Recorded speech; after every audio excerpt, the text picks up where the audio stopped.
Aku masih ingat, malam itu hujan turun deras. Aku duduk sendirian di ruang tamu, menatap jam dinding yang sudah lewat pukul 11 malam. Suamiku belum pulang, lagi-lagi dengan alasan lembur di kantor.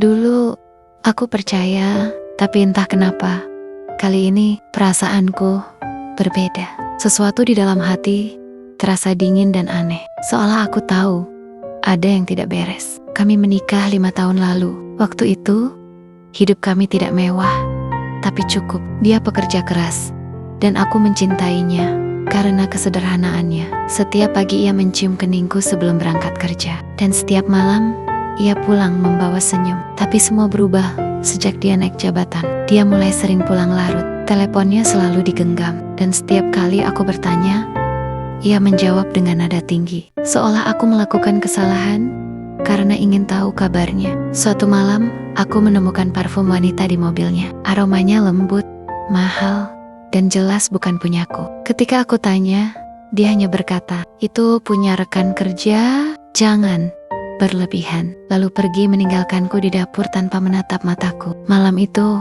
aku menangis tanpa suara. Aku mulai merasa asing di rumahku sendiri. Beberapa hari kemudian, aku memutuskan untuk datang ke kantornya diam-diam. Aku membawa makanan kesukaannya, ayam goreng buatan tanganku. Kupikir, mungkin aku terlalu curiga. Mungkin aku hanya perlu menunjukkan perhatian lagi seperti dulu. Tapi ketika aku sampai di parkiran kantor, aku melihat mobilnya. Dan di dalam mobil itu, dia duduk bersama seorang wanita. Tangan mereka saling menggenggam. Mereka tertawa, tawa yang dulu hanya aku dengar. Wanita berdiri di bawah payung, menatap mobil yang di dalamnya ada suami dan wanita lain tertawa bersama. Aku tak sanggup mendekat, tanganku bergetar, tubuhku kaku. Aku hanya berdiri di situ, membiarkan air mata menyatu dengan air hujan. Malam itu aku tidak berkata apa-apa. Aku hanya menulis surat pendek. Terima kasih untuk waktu yang pernah kita lewati. Tapi mulai besok, aku ingin hidup tanpa kebohongan. Keesokan paginya,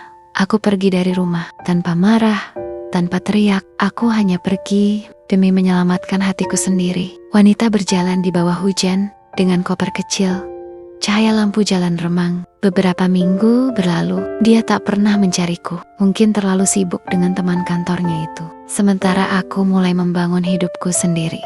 Aku menjahit, menerima pesanan baju kecil-kecilan. Lambat laun, usahaku tumbuh, dan aku mulai menemukan kembali diriku yang hilang. Waktu berjalan cepat. Setahun kemudian, aku mendengar kabar bahwa suamiku menikah dengan wanita itu. Aku tidak terkejut, aku hanya tersenyum, karena aku sudah benar-benar sembuh. Beberapa minggu berlalu, dia tak pernah mencariku, mungkin terlalu sibuk dengan teman kantornya itu. Sementara aku mulai membangun hidupku sendiri. Aku menjahit, menerima pesanan baju kecil-kecilan. Lambat laun, usahaku tumbuh, dan aku mulai menemukan kembali diriku yang hilang. Waktu berjalan cepat. Setahun kemudian, aku mendengar kabar bahwa suamiku menikah dengan wanita itu. Aku tidak terkejut, aku hanya tersenyum, karena aku sudah benar-benar sembuh. Namun, hidup memang lucu. Apa yang kita tanam, itu yang akan kita tuai. Beberapa bulan setelah pernikahan mereka,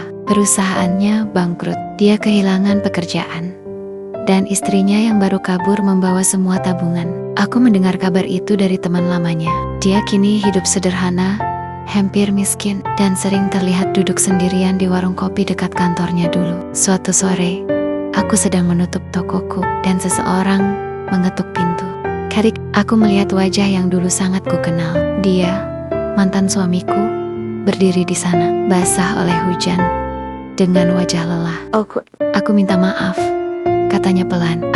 Aku kehilangan segalanya. Aku hanya diam, lalu menjawab dengan lembut, "Aku sudah memaafkanmu sejak lama, tapi aku tak bisa kembali ke luka yang sama." Dia menunduk, lalu pergi. Aku menatap punggungnya perlahan menghilang di tengah hujan. Malam itu aku duduk di depan jendela, menatap hujan yang turun lagi. Sama seperti malam ketika semuanya berakhir. Tapi, kali ini, aku tidak merasa hancur. Aku merasa damai. Aku sadar. Kadang, kehilangan bukan akhir dari cerita, tapi justru awal dari kebahagiaan yang sebenarnya. Terkadang, Tuhan mengizinkan kita disakiti, bukan untuk menghukum, tapi agar kita belajar siapa yang pantas dipertahankan dan siapa yang pantas dilepaskan. Sekarang, aku bahagia. Tidak karena dia kembali, tapi karena aku tak lagi menunggu siapapun untuk membuatku bahagia. Kalau kamu pernah dikhianati, ingat, yang pergi bukan kehilangan, tapi pembebasan. Jangan lupa like, share, dan subscribe untuk kisah nyata berikutnya.